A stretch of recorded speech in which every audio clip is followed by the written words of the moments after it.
Hello everyone! Nandito na naman si Mommy Onyx upang ibahagi sa inyo ang first episode sa Ang Liham ng Nakaraan ni Marian. Pero bago ko ibigay sa inyo ang first episode, hayaan niyo po akong magbabasa ng iilang mga nagkokomento sa previous episode sa Ang Liham ng Nakaraan ni Sandro. Kaya, umpisan kong basahin ang komento ni Mr. Lee Art. Ang sabi niya, "My take from this is how Sandro showed great love sa kabila ng ginawa ni Joanna. I hope yan ang makikita ng mga kids at madadala nila paglaki at hindi ang ginawa ni Joanna. Sana huwag nila makita na normal ang ginawa ni Joanna." Ang susunod kong babasahin na komento ay galing kay Gorgeous Gian. Ang sabi niya, "Talagang di pa rin natuto si Sandro. Sa bagay, ginawa niya lang tanggapin asawa niya para sa kanilang mga anak.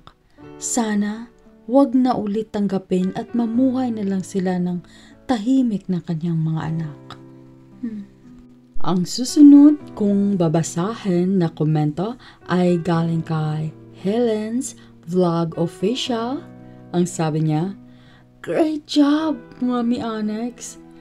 Natutuwa ako sa takbo ng channel at storya mo." Ang susunod kong babasahin na komento ay galing kay Konyang Ako 23. Ang sabi niya, "Ang galing ni Mommy Onyx. Watching from Kaamoyong." Ang susunod kong babasahin na komento ay galing kay Kamings Inday. Ang sabi niya, "Congrats, Sandro. Finally, nagising ka na din sa pagkakatulog mo. At least, natauhan ka na din. Para sa mga anak, okay yan dahil hindi siya deserving para sa mga anak mo. Okay yan, desisyon nyo. Nalilipat sa bahay nyo." Ang susunod kong babasahin na komento ay galing kay Octavio Diokno. Ang sabi niya, "Awesome! It's pretty amazing story. Watching from Kaamoyong." Ang susunod kong babasahin na komento ay galing kay Emily Domingo number 1743. Ang sabi niya, "Ang ganda ng kwento. Harapin na lang ang ngayon. Laging manalangin." Ang susunod kong babasahin na komento ay galing kay The Riders. Ang sabi niya, "Ay, kay aga-aga. Ito ang nararamdaman ko sa araw na ito. Grabe, Mommy Onyx. Ang galing mo. Talaga, ikaw pa lang nagpapaiyak sa akin nang kay aga-aga. Galit at inis ang nararamdaman ko sa simula at awa sa mga bata, lalo na yung tinanggap niya ulit si Joanna. Sarap ibato ang sipi ko sa inis habang nagmamaneho ako. Pero buti na lang at pinagbili na ni Sandro ang bahay at lupa at nagpakalayo-layo na. Good job, Sandro. Grabe. Parang roller coaster ang pakiramdam ko sa storya ng buhay ni Sandro. Salamat, Mommy Onyx. Ang husay niyo po talaga. Nakakamangha ang iyong talento.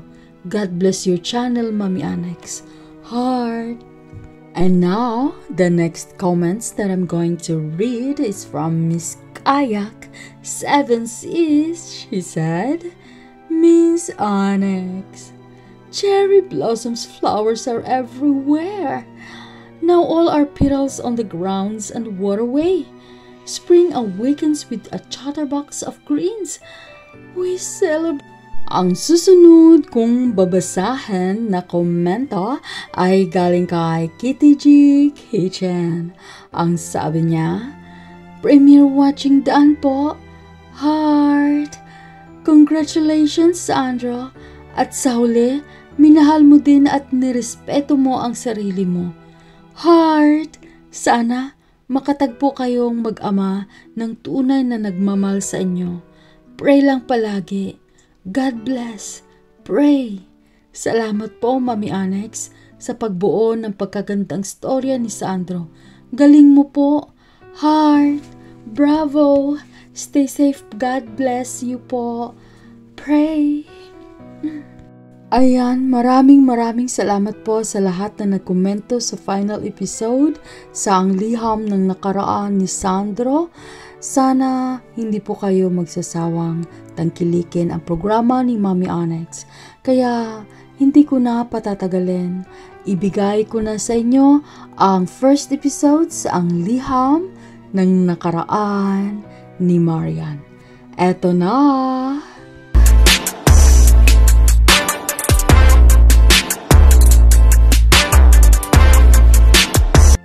Dear Mommy Annex, tawagin niyo na lang po ako sa pangalan na Marian na taga Mindanao. Naengganyo po akong ibahagi ang aking liham ng nakaraan, Mommy Annex, sa iyong mga tagapakinig at taga-subaybay na iyong programa at lalong-lalo na sa iyo, Mommy Annex, na buong puso ko pong pinagkakatiwala ang aking liham ng nakaraan. Naway, ipagpatuloy niyo pong itago ang aking pagkakilanlan at ang aking tunay na pagkatao, Mommy Annex. Buong puso po akong nagtitiwala sa iyong programa at na-excited na rin ako mapakinggan ang storya ng aking buhay, Mommy Annex. Naengganyo po akong ibahagi ang aking liham ng nakaraan noong mapakinggan ko po, Mommy Annex, si Kuya Julius PWD Vlog, which is hindi po siya nahihiyang ipahayag o ikwento ang kanyang liham ng nakaraan sa inyong programa, Mommy Annex. At naway, hindi niyo po ako huhusgahan. Ako po'y isang silent listener po sa iyong napakagandang programa, Mommy Annex. Ang buong pag-aakala ko, Mommy Annex, ng pag-asawa ay puro kasarapan lamang, Mommy Annex. Puro kaligayahan, pagmamahalan. Doon mo rin makikita at masusubok ang iyong pag-ibig pag kayo ay magkasama na, Mommy Annex, lalo na kung subukin ng tadhana ang inyong relasyon, kung gaano kayo katatag sa isa't isa upang harapin ang mga pagsubok na dumating sa buhay bilang mag-asawa, Mommy Annex. Kaya umpisahan ko ang liham ng aking nakaraan noong nagkasundo kami ng aking asawa, Mommy Annex, na magpakasal. Kaya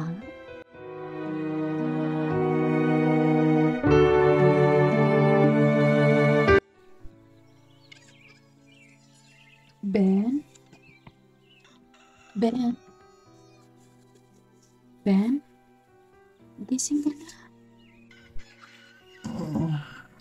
Anong oras na ba? Ba't ang aga mong nagising? Halika dito. Yakap ka. Namiss talaga kita, asawa ko. Namimiss din kita. Sobra-sobra kitang namiss. 6 na buwan ka kasi sa barko. Tapos, huwag ka na kasing magbarko.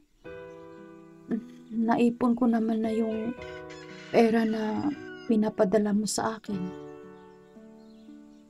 Kahit na nga nagagalit na yung tita mo sa akin kasi bakit ko daw hindi ibinigay sa kanya yung mga sahod mo kasi nandito ako sa bahay nila nakatira. Lalo na yung panganay natin. Makulit yun. Minsan naiirita si tita mo. Huwag kang mag-alala. Pinaplano ko na yan bago ako umuwi. Magpapakasal muna tayo. Tapos, ng kasal natin, diretso na tayo lipat sa bago nating bahay. Gusto mo ba yun? Asawa ko. Talaga? Magpapakasal tayo? Hindi ko inisip yun na Pakasalan mo ako. Bakit naman hindi? Mahal na mahal kita. Lalo na ngayon na binigyan mo ako ng 2 regalo. Yung panganay natin at yung si Bunso na nandyan sa sinapupunan mo. Pag lalaki yan, gawin natin yung junior, ha? Oo. Kaya nga, hindi ako nagpapa-ultrasound para hindi ko malaman kung ano yung lalaki ba o babae yung baby natin. Excited kasi. Mahal na mahal talaga kita sa ko. Maraming salamat. Ano?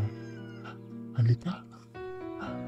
Hubarin mo na yung damit Ben, mo at dagdagan natin ng taina, ilong, mata, loko si ka baby. talaga.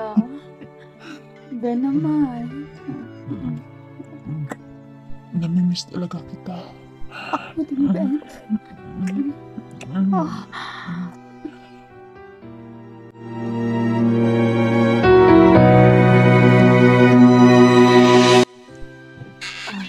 Ben, mauna na ako sa'yo sa labas, ha. Sumunod ka. Bilisan mo. Oo, sige. Mauna ka na. Susunod agad ako. Sige, kasi silipin ko din yung pangalan natin. Baka gising na si Carla. Love you.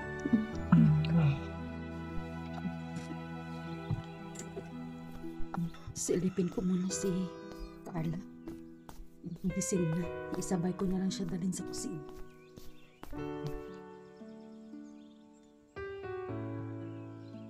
Tulog pa. Ako na lang pupunta sa kusina.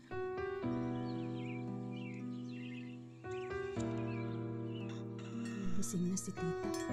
Nagkakape na siya. Puntan ko siya sa kusina.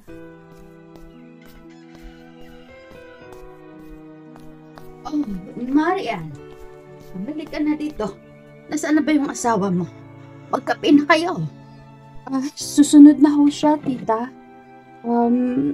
May inaayos lang. Sige ho. Gagawa na ho ako ng kape ni Ben. Oh, mas mainam nang masabay ko siya. May sasabihin ako sa kanya. Alam mo ba, Marian? Yung pamangkin ko, nangailangan ng tulong. Kaya, kailangan kong kausapin si Ben. Ay, mabait naman yung asawa mo. Hindi madamot. Ay, naalala ko yung kapatid kong lalaki na ama ni Ben. Katulad na katulad talaga siya ni Ben. Hindi madamot na bata. Ay, sana nga lang. Katulad ka rin sa kanya. Ay, tita, anong ibig niyong sabihin? Madamot ako? Marian, huwag mong isipin ng masama ang sinasabi ko. Ang sabi ko lang ay maganda kung ikaw at si Ben ay hindi madamot. Teka nga lahat ng sahod ni Ben ay konti lang yung binigay mo sa akin. Pareho naman kayo ng bata na nandito nakatira habang wala si Ben. Diba? Kaya dapat lahat ng sahod ni Ben ay mapunta sa akin kasi ako yung gumagawa ng budget. Ako yung nagpa-budget dito sa bahay. Kaya, yun ang ibig kong sabihin na dapat ikaw at si Ben ay hindi madamot. Pero tita, sapat naman yung binigay ko sa yung pera, diba?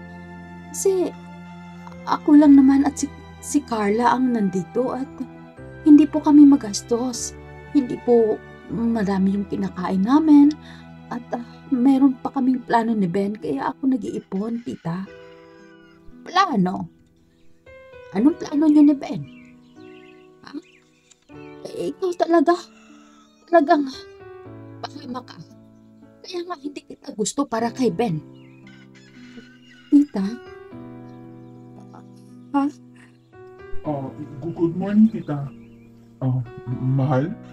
Okay lang ba kayo? Parang aga-aga at anong nangyari? Ay, Ben. Itong kape mo, inumin mo na lang yung kape ko kasi si Marian hindi pa nakagawa ng kape mo. Huwag kang mag-alala. May napag-usapan lang kami ni Marian. Halika na. Upo ka na. Upo ka na. Salamat po, tita. Halika na, mahal. Upo ka na sa tabi ko. At sabihin na natin kay tita yung napag-usapan natin kanina. Ay, mamaya na yung pag-usapan natin yung napag-usapan nyo, Ben. Meron lang akong sasabihin sa'yo. Importante ito. Mas importante pa dyan sa gusto mong sasabihin. Ay, bakit ho, tita? May problema ba? Makinig ka. Yung pamangkin ko kasi. Yung pinsan mo. Sinong pinsan, tita? At bakit? Anong nangyari? Nangangailangan ng tulong. Kawawa naman. Kung maaari, kung may konti kang perang na itago dyan, maaari bang matulungan mo kahit konting pangnegosyo man lang panimula niya? Hiniwalayan kasi ng asawa niya. Salbahe yung asawa niya, nangaliwa. May anak sila, naiwan din sa kanya. Yung pinsan mong babae, walang mapapuntahan kasi wala siyang mapag-iwanan sa anak niya. Kaya ang sabi ko, kausapin ko si Ben, baka may maibigay kang konting tulong sa kanya, Ben. Tita, kuan kasi. Ben, di ba kapapadala mo lang sa kanya lang 15,000? Saan ba napunta, tita, yung 15,000 na pinadala ni Ben sa kanya? Malamang. Ginamit na nila. Bakit ka ba nakikialam? Hayaan mo si Ben ang magdesisyon. Bakit mo pangunahan si Ben magdesisyon? Hayaan mo siya. Tita, huwag mo naman pagsalitaan ng ganyan yung asawa ko, tita. Asawa? Ben, kailan mo pa naging asawa si Marian? Hindi mo pa siya pinapakasalan. Saka mo lang matawag ang isang tao na asawa mo kung pinakasalan mo na siya. Kaya huwag kang makinig sa kanya. Inanakan mo lang yan. Hanggat hindi kayo kasal, hindi ko siya matatanggap na bilang asawa mo. Maintindihan mo, Ben? Iniwan ka sa akin ng mga magulang mo bago sila mamatay, Ben. Ako nang nag-alaga sa'yo simula bata ka pa. Tapos, ganyan ka magsalita sa akin, Ben.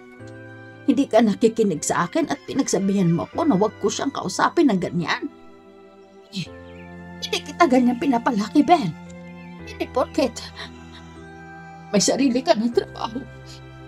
Ganito na lang ako. Tita, huwag mo namang masamain yung sinabi ko. Sa akin lang ay bigyan mo ng respeto si Marian. Kasi ina siya ng anak ko at magiging anak ko. Buntis siya. At napag-usapan namin, tita, na pakakasalan ko siya at bubukod na kami ng bahay. Pero huwag kang mag-alala, tita. Tutulungan ko yung pinsan ko. Para makapagsimula, bibigyan ko siya ng kapital. Ano? Bubukod kayo? Paano naman yung monthly ko? Hindi mo na ako bibigyan ng pera, Ben? Tita, nandyan naman si Kuya Alvin. Siguro naman, hindi kanya papabayaan, di ba? Kung mayroong konting pera na matira sa sahod ko, tita, sa kita namin ni Marian, bibigyan ka namin. Ikaw ang bahala, Ben. Ikaw ang bahala.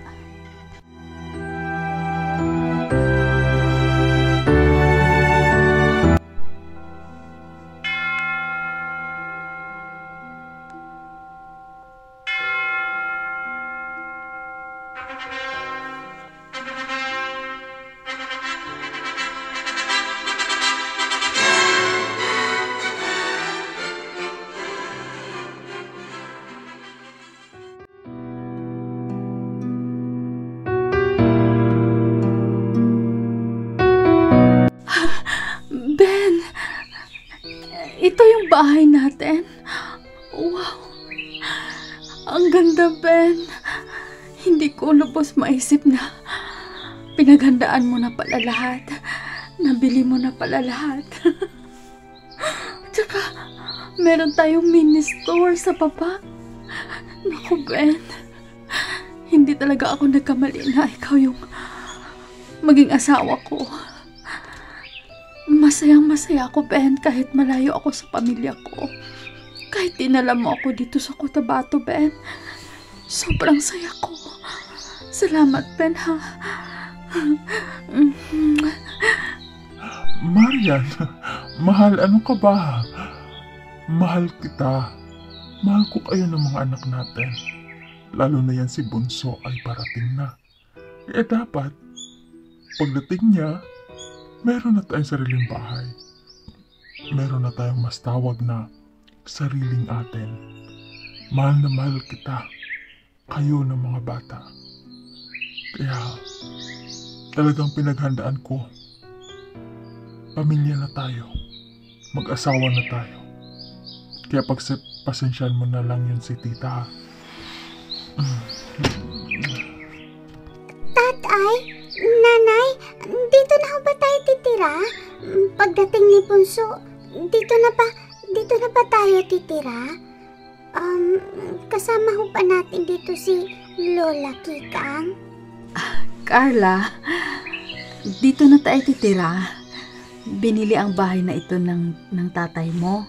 Kaya, dito na tayo titira. Gusto mo ba ditong tumira? Opo, kasi maganda yung bahay. Tapos meron tindahan sa baba.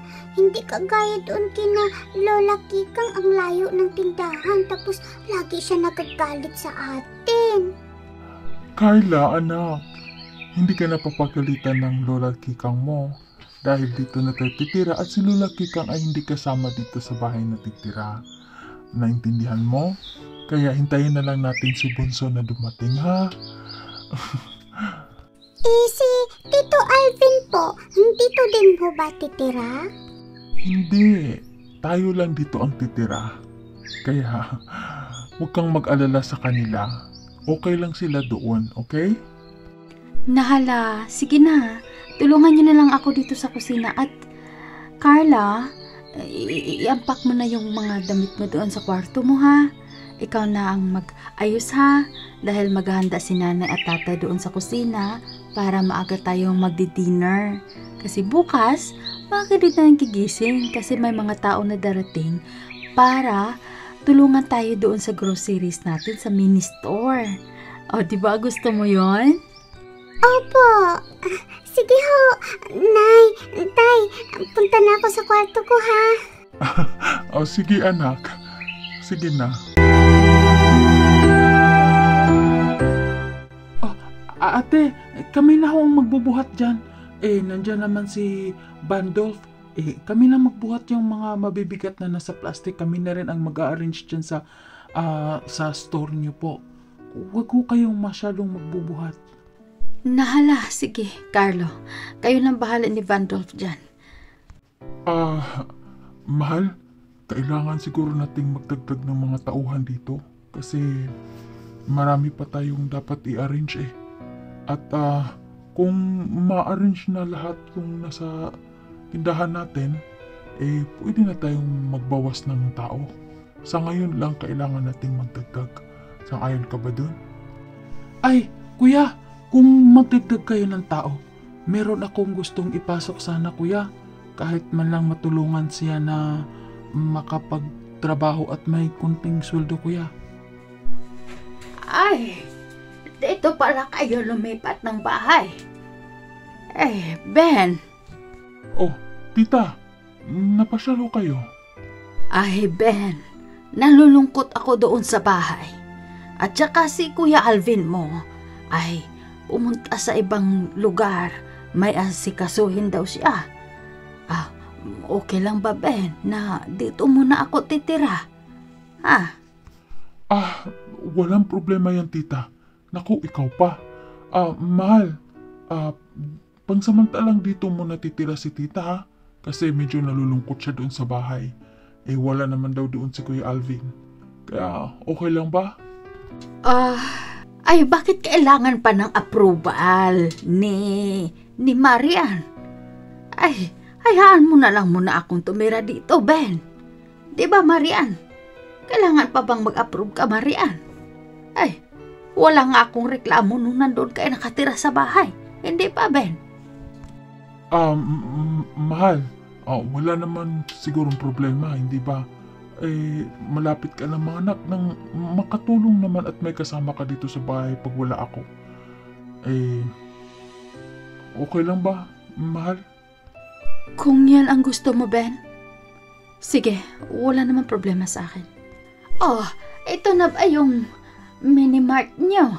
Ay, maganda. Sige, aakit na ako sa taas, ha?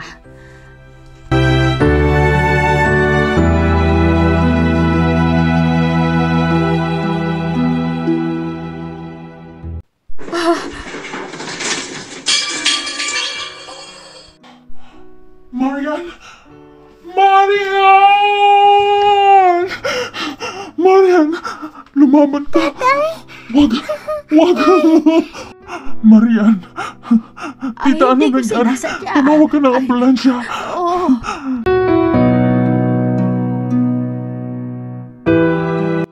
Tunghayan natin ang susunod na kabanata sa Ang Liham ng Nakaraan ni Marian.